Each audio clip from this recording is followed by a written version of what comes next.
Baik, Bismillahirrahmanirrahim. Assalamualaikum warahmatullahi wabarakatuh. Waalaikumsalam. Alhamdulillahirrahmanirrahim. Wa bihi nasta'in wa ala umuri dunya wa dina salatu wassalamu ala asyrafil anbiya'i wal mursalin Sayyidina Muhammadin wa ala alihi washabihi ajma'in amma ba'du. Kali ini kami dari kelompok 8 metode penelitian hukum kelas A ingin menyampaikan tentang analisis skripsi perlindungan terhadap perempuan dan anak dalam rancangan Undang-Undang Ketahanan Keluarga Perspektif Hak Asasi Manusia yang ditulis oleh Ahmad Nawawi dengan nomor induk mahasiswa 16210120. Sebagai pengantar penelitian kami di sini meneliti mengenai skripsi normatif, yaitu adalah penelitian hukum yang dilakukan dengan cara meneliti bahan pustaka atau library research. Penelitian hukum normatif ini mencakup yang pertama yaitu penelitian terhadap asas-asas hukum, baik hukum Islam maupun hukum positif atau keduanya. Kemudian penelitian terhadap sistematik hukum, baik hukum Islam maupun hukum positif atau keduanya. Kemudian penelitian terhadap taraf sinkronisasi vertikal dan horizontal. Kemudian yang terakhir perbandingan hukum, baik hukum Islam maupun hukum positif atau keduanya. Baik, langsung saja menuju ke rangkuman skripsi yang ditulis oleh Ahmad Nawawi tadi. Berikut adalah rangkuman skripsi dari bab 1 sampai dengan bab 4. Pertama yaitu bab 1 dari pendahuluan. Skripsi ini membahas tentang rancangan Undang-Undang Ketahanan Keluarga yang masuk dalam program legislasi nasional periode 2020-2024 yang diusulkan oleh 5 anggota badan legislasi dari fraksi partai yang berbeda. Poin yang diambil oleh penulis dari RUU ini adalah tujuannya yaitu menciptakan keluarga tangguh yang mampu mengatasi persoalan internal keluarganya secara mandiri dan menangkal gangguan yang berasal dari luar dengan berpegang teguh pada prinsip keluarga dan nilai-nilai keluarga, dan diharapkan mampu untuk mengatasi banyaknya keluarga yang masih mengalami kerentanan keluarga dan tidak memiliki kepentingan keluarga di dalam menghadapi situasi krisis keluarga. Penulis mengambil contoh kasus yang terjadi pada bulan Februari 2020, yaitu pasal-pasal kontroversial di dalam RUU ini yang bahkan dapat memicu semakin nyatanya ketimpangan sosial antara suami dan istri, serta terdapatnya pasal-pasal yang dianggap melanggar hak asasi manusia sebagaimana yang diberitakan oleh media CNN dan Nasional Tempo. Bahkan menurut Komnas Perempuan, di dalam RUU Ketahanan Keluarga terdapat pasal-pasal yang berbau budaya patriarki. Salah satu yang dimaksud adalah pasal 25 RUU Ketahanan Keluarga tentang kewajiban suami dan istri. Itu salah satu contohnya. Kemudian penulis juga mengemukakan bahwa di dalam RUU Ketahanan Keluarga juga mengandung pasal-pasal urgen yang memang belum pernah dibahas oleh undang-undang sebelumnya. Kemudian berangkat dari hal-hal di atas, penulis berminat untuk meneliti pasal-pasal dalam RUU Ketahanan Keluarga yang berkaitan dengan perlindungan terhadap perempuan dan juga anak. Untuk mengetahui pembahasan dalam mengenai penelitian ini, maka penulis merumuskan 2 rumusan masalah yang mencakup tentang analisa perlindungan perempuan dalam rancangan Undang-Undang Ketahanan Keluarga dalam perspektif hak asasi manusia, dan analisa perlindungan anak dalam rancangan Undang-Undang Ketahanan Keluarga perspektif hak asasi manusia. Kemudian untuk manfaat penelitian, penulis membagi ke dalam 2 hal, yakni manfaat teoritis dan manfaat praktis. Manfaat teoritis dari hasil penelitian ini diharapkan dapat memberikan informasi bagi kalangan mahasiswa untuk menambah referensi dengan tema yang berkaitan. Adapun secara praktis, hasil dari penelitian ini diharapkan dapat bermanfaat dan berguna bagi setiap kalangan yang ingin mengetahui bagaimana perlindungan perempuan dan anak dalam RUU Ketahanan Keluarga. Selanjutnya yaitu jenis penelitian. Jenis penelitian yang digunakan oleh penulis dalam penelitian ini adalah jenis penelitian yuridis normatif. Penelitian yuridis normatif atau biasa disebut dengan penelitian hukum normatif.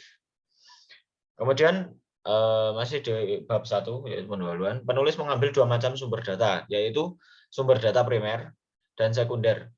Sumber data primer yaitu draft rancangan Undang-Undang Ketahanan Keluarga, sedangkan sumber data sekunder yaitu Undang-Undang Nomor 39 Tahun 1999 tentang Hak Asasi Manusia.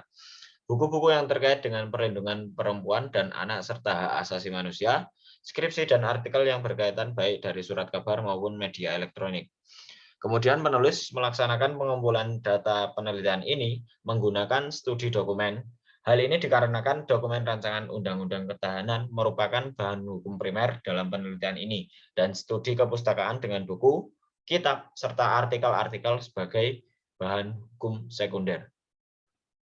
Kemudian untuk metode pengolahan data, penulis menggunakannya agar mempermudah penulis dalam mengolah data agar data tersebut dapat tersusun secara rapi, sistematik, dan baik. Tahapan-tahapan dalam pengolahan data antara lain yaitu pemeriksaan data atau editing, klasifikasi atau classifying, verifikasi atau verifying, analisis atau analyzing, kemudian pembuatan kesimpulan atau concluding. Untuk memastikan bahwa penelitian ini memiliki perbedaan dengan penelitian terdahulu, maka penulis memaparkan beberapa penelitian terdahulu yang terdapat dalam skripsi tersebut. Kemudian, penulis juga menjelaskan tentang sistematika penulisan yang membagi penelitian ini menjadi 4 bab, yaitu bab 1 mengenai pembahasan, bab 2 mengenai tinjauan pustaka, bab 3 hasil penelitian dan pembahasan, dan yang terakhir adalah bab 4 yaitu penutup. Kemudian yaitu berlanjut di bab 2 yaitu tinjauan pustaka. Pada tinjauan pustaka ini penulis memaparkan tentang pengertian keluarga dan hak asasi manusia. Selanjutnya, penulis menjelaskan tentang konsep keluarga berdasarkan HAM adalah keluarga yang di dalamnya tidak terdapat pelanggaran hak asasi manusia apapun jenis pelanggarannya. Kemudian penulis menjelaskan mengenai pengertian perempuan, anak, hak-hak perempuan dan anak dalam HAM, perlindungan perempuan dan anak, konsep ketahanan keluarga dalam RUU Ketahanan Keluarga. Kemudian bab 3 yaitu intinya mengenai hasil penelitian dan pembahasan. Pada bab ini penulis memaparkan mengenai identifikasi pasal-pasal rancangan Undang-Undang Ketahanan Keluarga yang akan diteliti. RUU Ketahanan Keluarga yang berisikan 146 pasal diklasifikasikan menjadi pasal secara spesifik berkaitan dengan perempuan dan anak. Kemudian pasal yang berkaitan dengan perempuan dan anak tersebut diklasifikasikan lagi menjadi kelompok-kelompok pasal. Adapun pasal yang berkaitan dengan perempuan dan anak-anak tersebut dalam rinciannya ini pasal mengenai perempuan ada 14 pasal dengan perincian pasal mengenai kewajiban suami dan istri dalam keluarga ada 2 pasal yaitu dalam pasal ke-25 ayat 1, 2, dan 3. Dalam pandangan penulis, pasal ini terdapat kejanggalan jika dibandingkan antara kewajiban suami dengan kewajiban istri. Kewajiban suami dalam pasal 25 Rancangan Undang-Undang Ketahanan Keluarga ayat 2 pada intinya mengurusi hal-hal yang mempunyai ruang lingkup publik dan hanya sedikit kewajiban yang berkaitan dengan hal-hal domestik. Yang menurut penulis, berbeda halnya dengan kewajiban istri dalam ayat 3 pasal 25. Semua kewajiban istri hanya bersifat hal domestik. Hal menurut penulis akan mengubur perjuangan para wanita yang telah memperjuangkan kesetaraan gender, baik dalam keluarga maupun masyarakat luas. Menurut penulis, hal ini bertentangan dengan pasal 51 ayat 1 Undang-Undang Hak Asasi Manusia yang menyebutkan bahwa kewajiban dan hak antara suami dan istri adalah sama, tanpa ada perbedaan sedikit pun.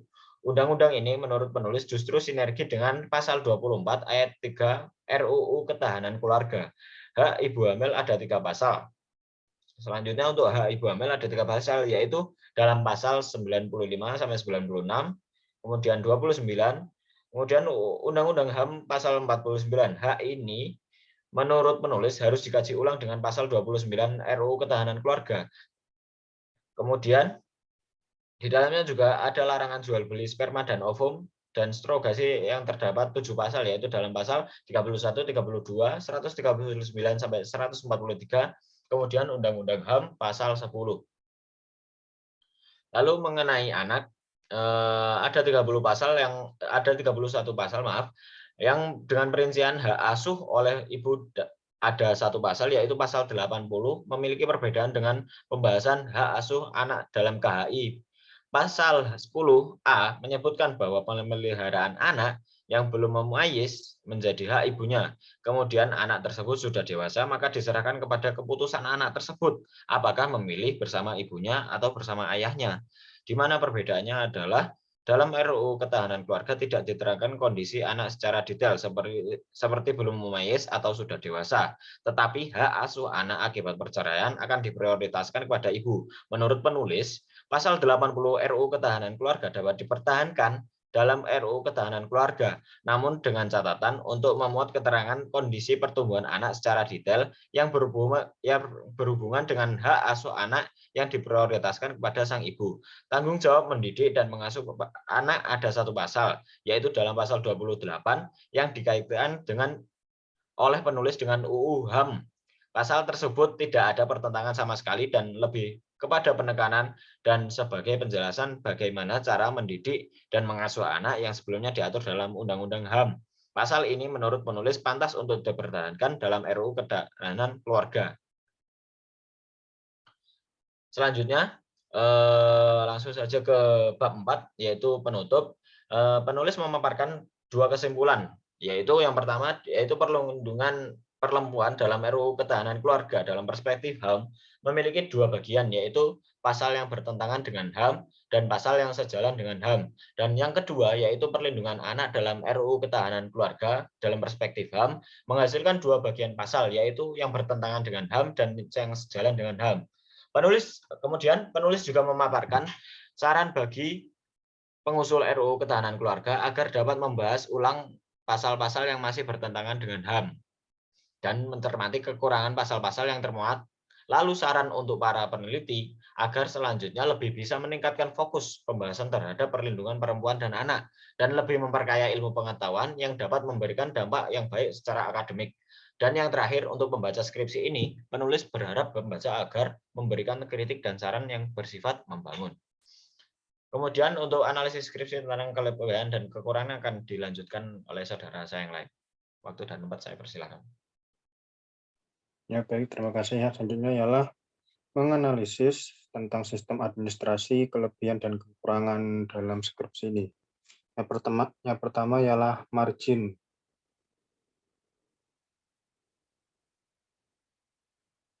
Nah, dalam margin ini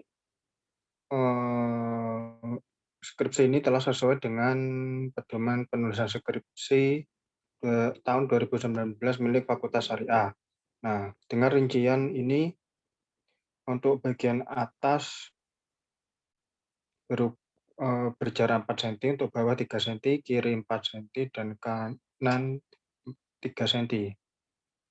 Lalu untuk ukuran kertas HVS ini berwarna putih, ukuran 80 mg, berukuran A4, 21 cm kali 29,7 cm. Next.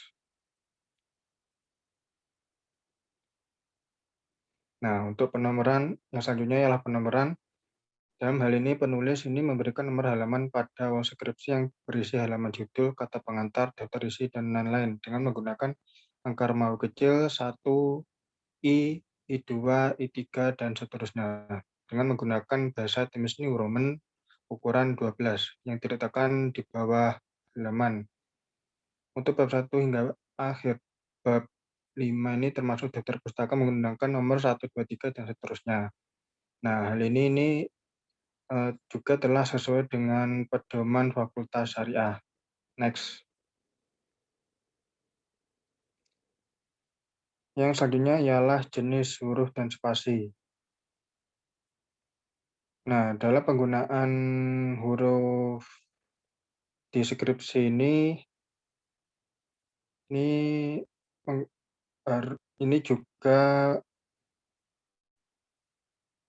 juga sesuai dengan pedoman Fakultas Syariah yang harus menggunakan jenis Times New Roman dengan ukuran 12 untuk body text dan Times New Roman ukuran 10 untuk bagian footnote. Dan spasi yang digunakan antar baris ialah 2 spasi untuk body text dan 1 spasi untuk footnote. Untuk penulisan Arab menggunakan jenis huruf tradisional Arabik dengan ukuran 16 untuk body text dan 12 untuk footnote. Untuk spasi antar baris ini 1,5 untuk body text dan 1 baris untuk footnote. Terus kemudian dalam penggunaan huruf kapital, huruf tebal, dan huruf miring, Ini untuk penulisan judul dan nama lembaga di halaman judul ini dan halaman cover menggunakan huruf kapital semua dan cetak tebal. Untuk penulisan judul dalam tajuk pernyataan keaslian halaman pengesahan pedoman transliterasi, kata pengantar, abstrak, terisi, daftar tabel, daftar lampiran, dan lain-lain. Ini harus menggunakan huruf kapital semua dan tetap menggunakan Times New Roman dengan ukuran 12. Kemudian untuk awal paragraf, penulisan ini juga sesuai dengan pedoman fakultas yang untuk paragraf pertama ini ditulis menjorok ke dalam dengan berjarak 1,5 cm atau 7 ketukan dari margin kiri, sedangkan margin kanan ini tetap lurus. Kemudian sedangkan baris-baris selanjutnya ini dalam paragraf ini harus tetap lurus di tepi kiri dan kanan. Kemudian untuk format halaman cover dan halaman judul secara keseluruhan penulis sudah sesuai dengan ketentuan yang ada di pedoman Fakultas Syariah dengan penulisan judul, nama penulis, NIM, logo, jurusan, fakultas, nama univ, dan tahun penyusunan. Hanya terdapat sedikit kesalahan. Next. Nah, hanya terdapat sedikit kesalahan di bagian cover ialah ada di tulisan oleh itu. Nah, dalam pedoman ini untuk kata oleh itu tidak boleh diawali dengan huruf O kapital, namun harus diawali dengan O kecil. Karena ini masih berlanjut dari judul pertama. Next. Yang selanjutnya footnote.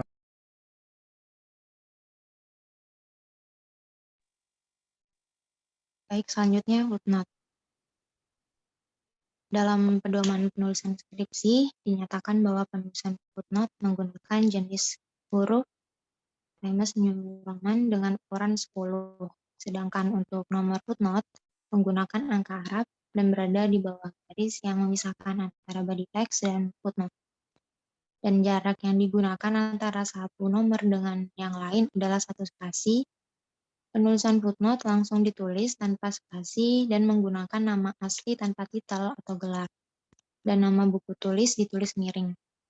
Ada kesalahan perihal footnote di mana ketika ada sumber data yang sama, seperti contoh pada footnote nomor 16 dan 19 yang bisa teman-teman lihat pada gambar, yang mana ketika sudah ada sumber yang sama tidak perlu ditulis secara detail lagi. Cukup ditulis seperti inisiah, perlindungan hak-hak anak dalam kurung studi komparatif antara hukum Islam dan Undang-Undang Nomor 23 Tahun 2002 tentang Perlindungan Anak. Selanjutnya, kesalahan pada footnote di mana penulis selalu membatasi pada footnote. Nah, salah satu contohnya pada footnote angka nomor 22 dan 23 ini yang teman-teman bisa lihat. Jika melihat dari pedoman penulisan skripsi Fakultas Syariah, footnote tidak perlu diberi spasi, jadi langsung ditulis saja. Selanjutnya, kesalahan pada footnote yang bersumber dari buku, di mana penulis ini tidak menulis miring judul buku. Seperti pada contoh yang bisa teman-teman lihat, yang mana jika kita melihat pada pedoman penulisan skripsi Fakultas Syariah, judul buku ini harus ditulis miring. Yang ketiga, daftar pustaka. Daftar pustaka yang terdapat dalam skripsi secara keseluruhan sudah sesuai dengan ketentuan umum yang ada dalam pedoman penulisan skripsi Fakultas Syariah. Baik dalam hal penggolongan setiap sumber yang diperoleh, misalkan ada sumber dari buku, website, skripsi, dan lain-lain, pengurutan nama sumber sesuai abjad A sampai Z, jarak spasi, yaitu dalam satu sumber menggunakan satu spasi, dan jarak antara sumber lain yaitu 2 spasi. Penggunaan tanda bacanya, tanda titik 2, dan tanda koma. Dan dalam hal menjorok ke dalam sebanyak 5 ketukan bagi sumber yang lebih dari 2 baris. Seperti pada contoh yang bisa teman-teman lihat, Penulis telah menggunakan tanda baca titik setelah nama pengarang, sumber atau buku, dan setelah nama sumber atau buku. Selain itu, setelah nama kota, penulis juga langsung menggunakan tanda baca titik 2 dengan tanpa spasi, yang sesuai dengan pedoman pada fakultas. Selanjutnya, transliterasi. Penulisan transliterasi dalam skripsi secara keseluruhan sudah sesuai dengan pedoman penulisan skripsi fakultas yang bisa teman-teman lihat pada contoh. Huruf hamzah menjadi apostrof berlaku bagi hamzah yang terletak di tengah dan akhir data. Selanjutnya, analisis metode penelitian. Ya, baik.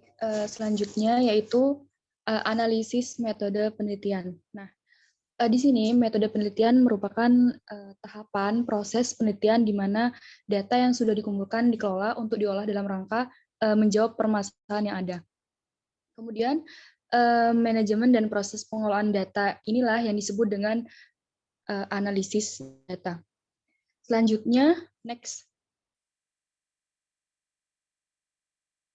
Selanjutnya dalam skripsi yang kami bahas ini, analisis metode penelitiannya, di sini penulis meletakkan metode penelitian pada bagian bab 1, yaitu memilih atau menggunakan metode penelitian jenis penelitian yuridis normatif.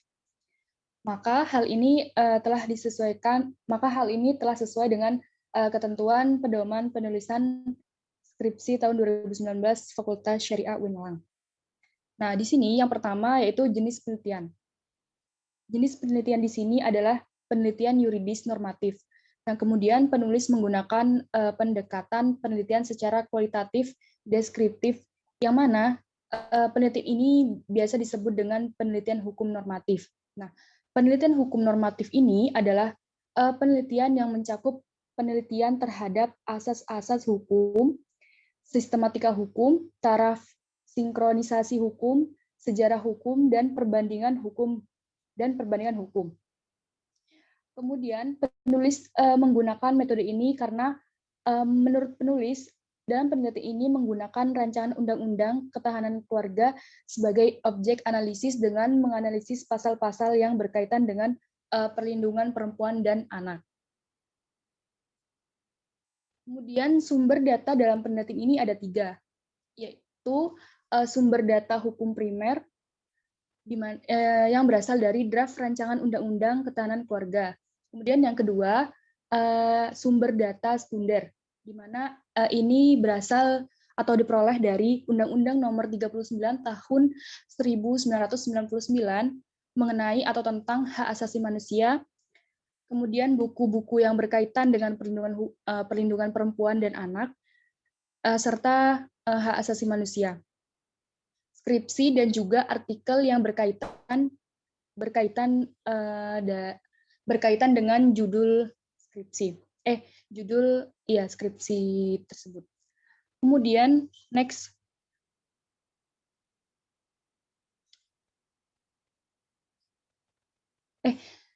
Maaf, belum. Yang ketiga itu, sumber yang ketiga, yaitu dari hukum tersier, diperoleh dari Kamus Besar Bahasa Indonesia. Kemudian, next. Metode pengumpulan data. Nah, di sini penulis telah menjelaskan metode pengumpulan data yang digunakan oleh penulis ini, yaitu menggunakan metode pengumpulan data dari dokumen serta kepustakaan dengan sumber hukum primer, di mana itu berasal dari draft RUU yang membahas mengenai ketahanan keluarga dan sumber hukum sekunder, itu berupa Undang-Undang Nomor 39 Tahun 1999 yang membahas mengenai hak asasi manusia. Kemudian buku-buku yang terkait dengan perlindungan perempuan dan anak, skripsi terdahulu, serta artikel yang berkaitan dengan judul penelitian. Dan juga berikut yang digunakan dalam pengumpulan data. Di sini ada studi dokumen, di mana studi dokumen ini menjadi metode pengumpulan data yang utama. Karena dokumen rancangan undang-undang ketahanan merupakan bahan hukum primer dalam penelitian ini. Selanjutnya yaitu studi kepustakaan. Nah, di mana pengumpulan bahan hukum sekunder penulis menggunakan metode studi kepustakaan dengan buku, kitab, serta artikel-artikel sebagai bahan hukum sekunder. Selanjutnya, next. Selanjutnya yaitu teknik analisis data. Nah, di sini penulis juga telah menjelaskan prosedur pengolahan dan analisis data sesuai dengan pendekatan yang digunakan seperti pemeriksaan, yaitu data yang bersumber dari RUU, Ketahanan Keluarga, Undang-Undang Hak Asasi Manusia, dan buku-buku yang berkaitan ini yang telah dikumpulkan melalui tahap pemeriksaan dan diperiksa untuk memilih mana data yang jelas dan khusus yang berkaitan dengan perlindungan perempuan dan anak. Kemudian di sini ada klasifikasi, verifikasi, analisis, dan kesimpulan. Kemudian setelah melakukan pengumpulan data, anak penulis menganalisis data yang diperoleh dengan mengambil kesimpulan dari data-data tersebut. Dan hal ini sesuai dengan pedoman penulisan skripsi tahun 2019. Kemudian analisis data yang dilakukan sesuai dengan metode dan pendekatan yang digunakan di sini, yaitu pendekatan kualitatif dan deskriptif di sini, dengan menganalisa data yang ada dan menguraikan data dalam bentuk kalimat yang baik dan benar sehingga di sini mudah dibaca dan diberi arti. Mungkin cukup sekian, saya kembalikan kepada Mas Wildan.